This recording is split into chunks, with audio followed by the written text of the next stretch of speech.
Hello and welcome to Level Up Your Talents Abroad, a series of inspiring interviews of expats where we uncover through their stories what talents they have developed. We are exploring the behind the scene because too often we only see the end result of an expatriation, but we miss out on the process, what it really takes to get where they are today. So they will share with us the up and the downs, the bold decision, their challenges, and what they learned on the way. It's been like 20 years that I'm living abroad, and I've never met an expat who told me it was easy. If you keep the big picture of that experience, the move itself is such a tiny part, right? What's important is what comes after. And that very often we are not well prepared for that. And we go through a big emotional roller coaster. So if you want to get better equipped for this journey abroad, visit the website Expat Coaching Corner. I design an online program with on-demand videos, super flexible, just for you to equip you better for this ride. So the link is in the description. I'm your host, 𝗚'𝘃𝗲. Now let's dive in. Today, we'll welcome Amandine. Hi, Amandine. Hello, Anne. Hello, everyone. How are you? I'm good, and you? I'm very good, thank you. We're thrilled to have you with us today. And thank you again for sharing your story and what it really takes to get where you are. So to start, could you please give us some context so we know a little bit of your story? Yeah. So the story starts in Paris in 2020, in January exactly. I think I was, the typical Parisian person, like being super stressed, like having this super fast life, like going outside a lot, meeting my friends, going to theater, museum, etc. And also, like at the time, we were at the office every day. So really, the commuting, being with people all the time, the crowd. But at some point, I felt a bit blocked in my career first. And then I guess I was overwhelmed by the high expectation I had in my life. And I was like, okay, maybe I need to go back to my Erasmus area. I made my Erasmus in Spain, in Madrid. So, Spain was in my mind. And I decided to apply in January 2020. And I made all the process of interviews until having my contract in March, the day of the closure of border in 2020, so just before the COVID.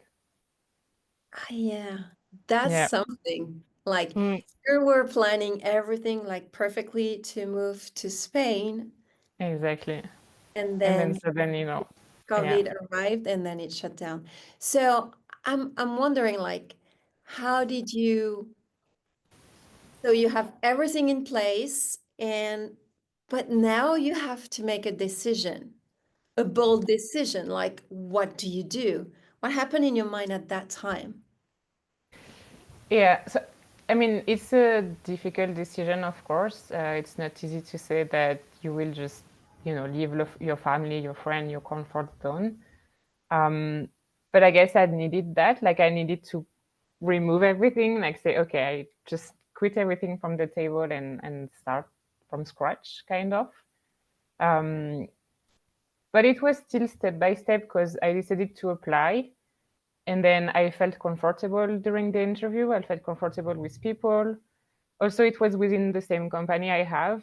I didn't change company, right? I just changed the country. So I was like, actually, I can do it.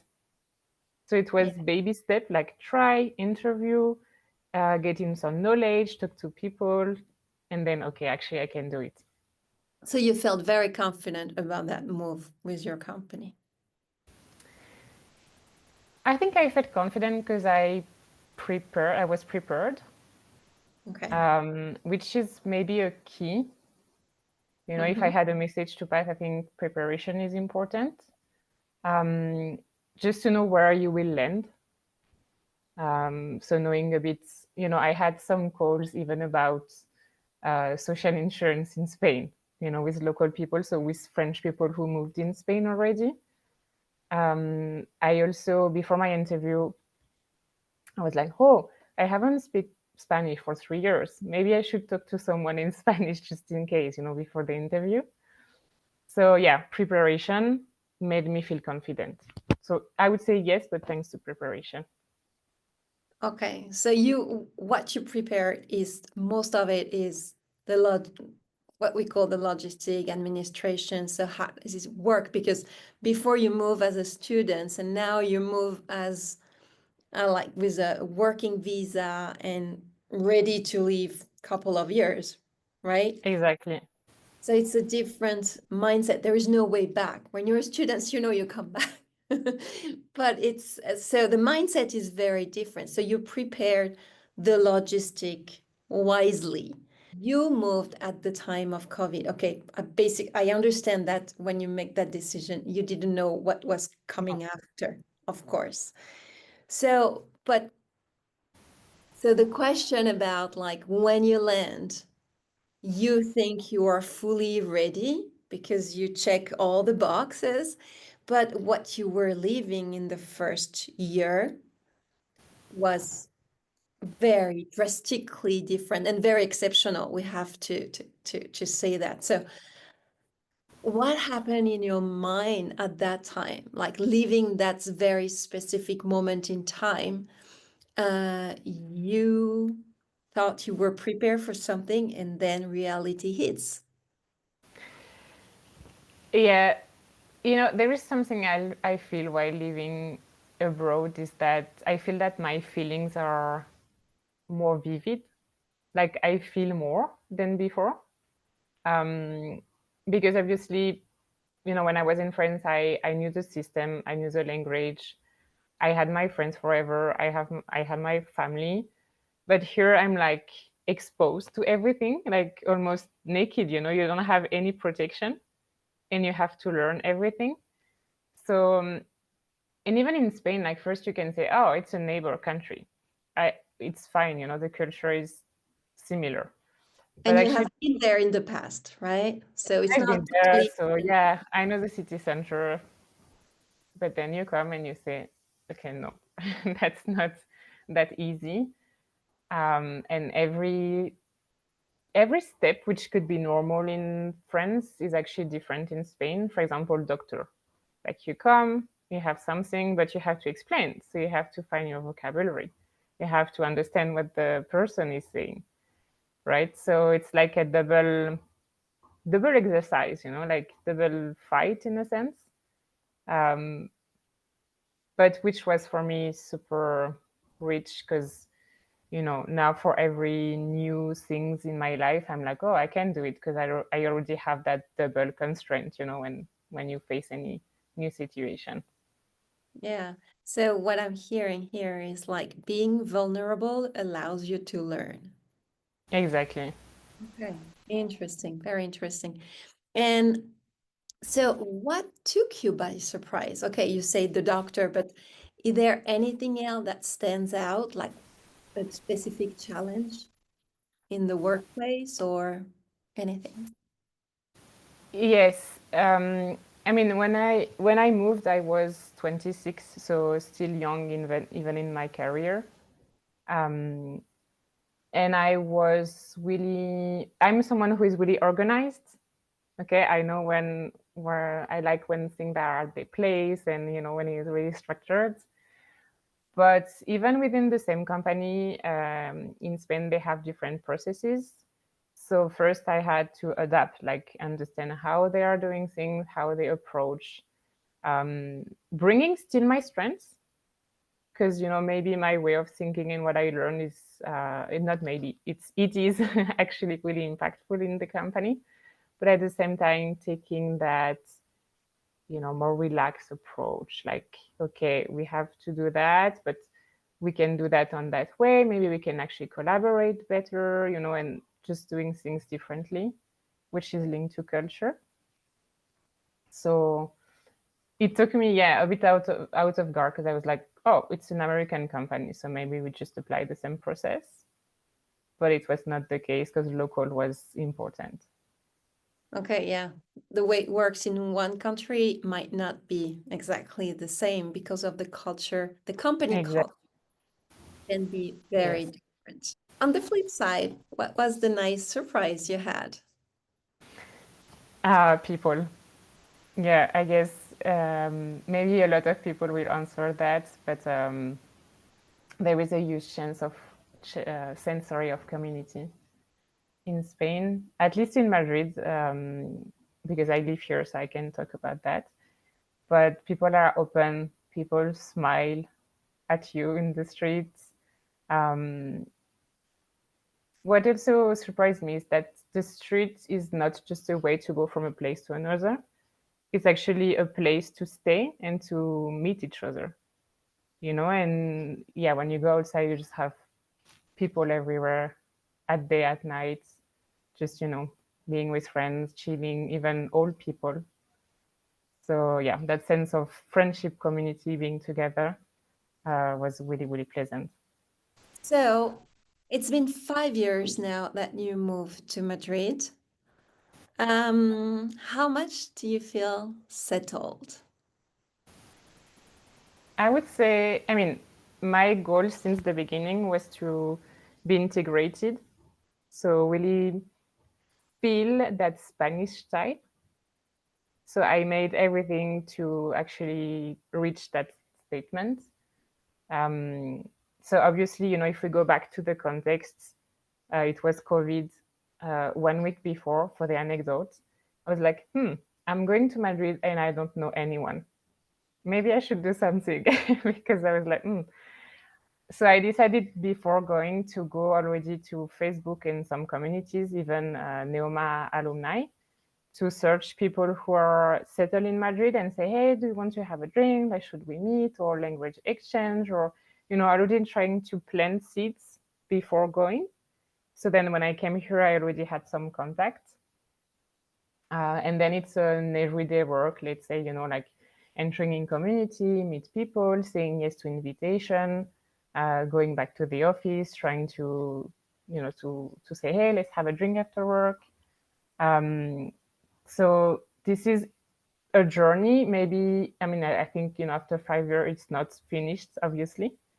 But yeah, it was my plan to be settled along the year and feeling more and more Spanish.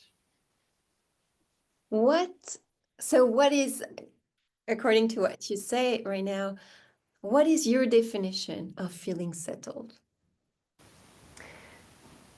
I think for me, it's just feeling well where you are, like being happy to be in the city, feeling that you have friends and the community, especially because, you know, obviously I don't have my family here.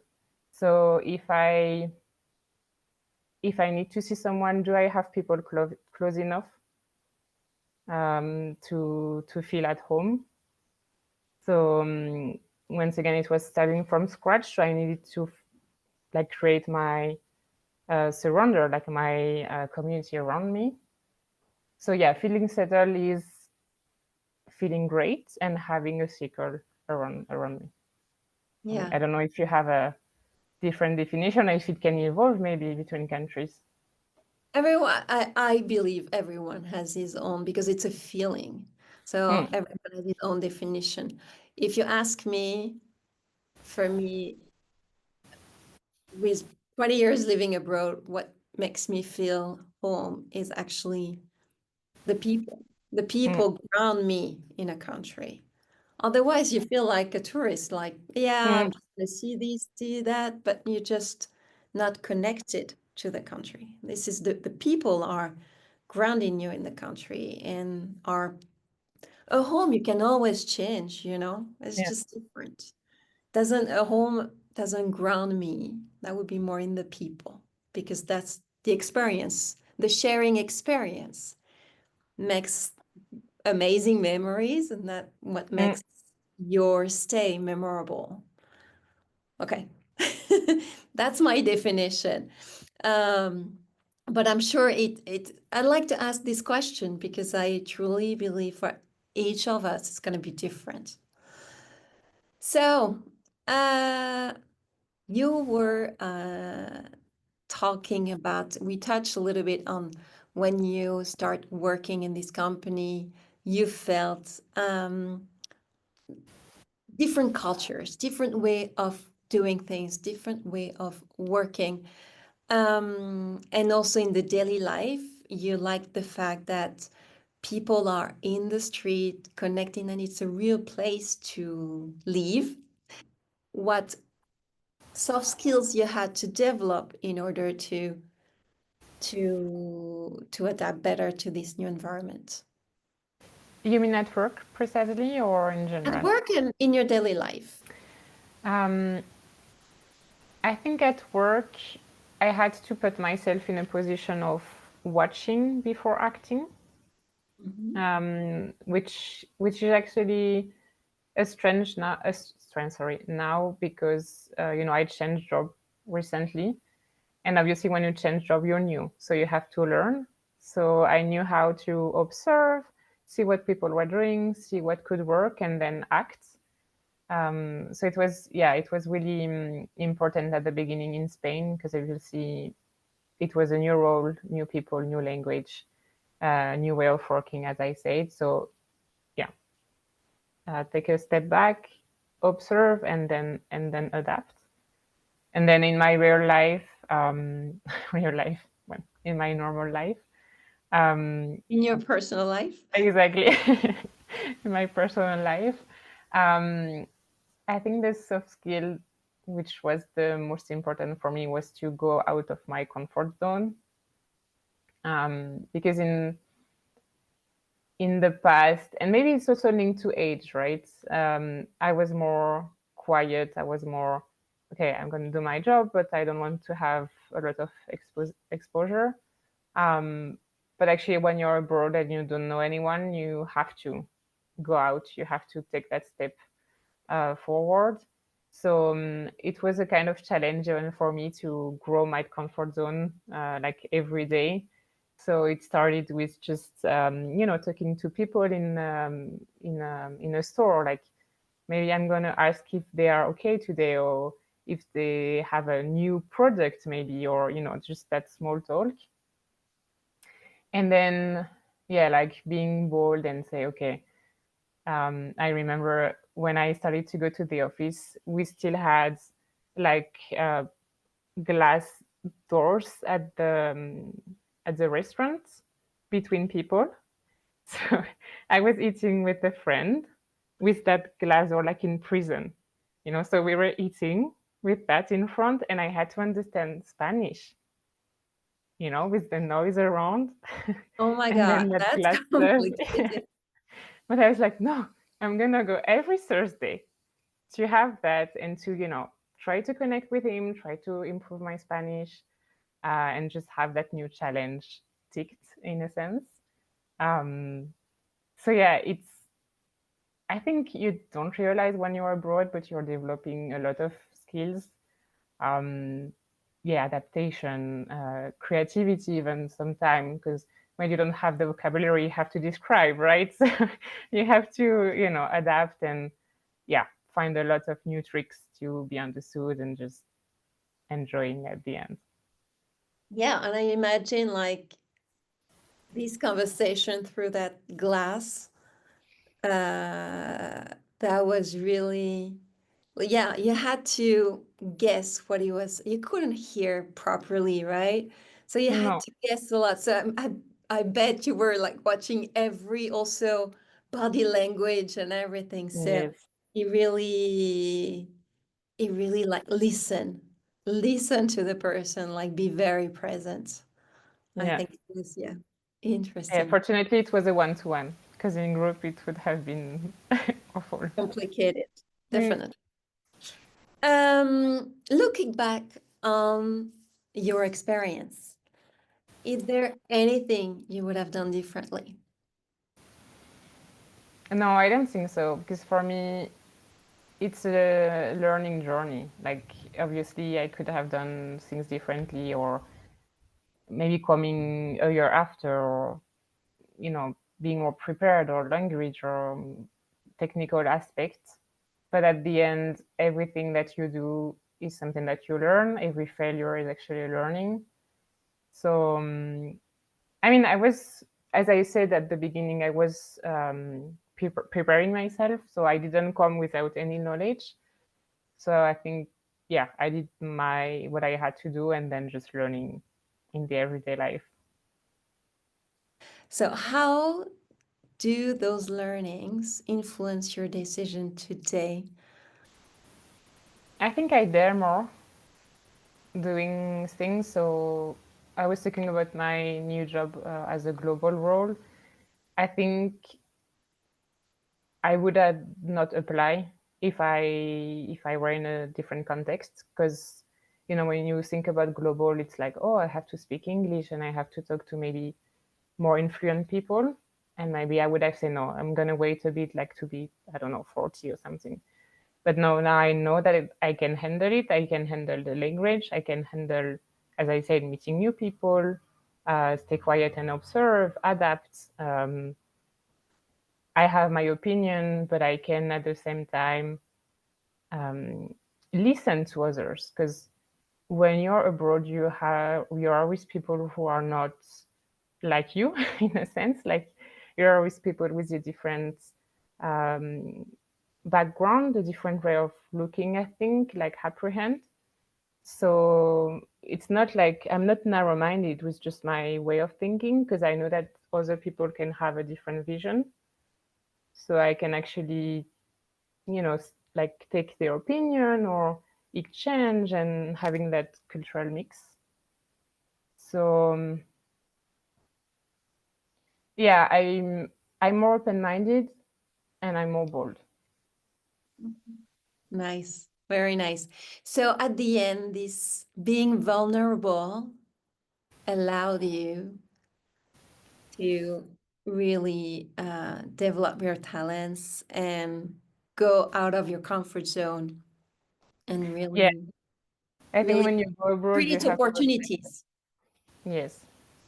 So to wrap up this this conversation, imagine your best friend is moving to Spain next month. What are your top 3 pieces of advice?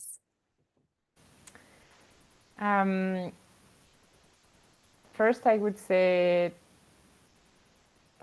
maybe prepare yourself, just to be comfortable when you come. Like, okay, you are in a totally new situation, but at least you have something that you know. And as advice, you will always have people in your network who move to Spain at some point. So either, once again, alumni, people in your company, friends of friends. So you could be ready just a bit, just to feel that confidence on day one. Then I would say dare to go outside, try to have try a new network, try a new restaurant, try to talk to people. And the last one would be enjoy every day, because every day you can have something different, discovering something, eating new thing, learning a word. Every day is interesting. Thank you so much, Amandine, for this conversation, for your insight, for sharing your journey, and also, yeah, everything you have and your talents that you have developed, because it's truly inspiring. To our listeners, we hope that you find this conversation inspiring and valuable. And don't forget to follow us on our LinkedIn page. All links are in the description below. So see you soon for the next episode.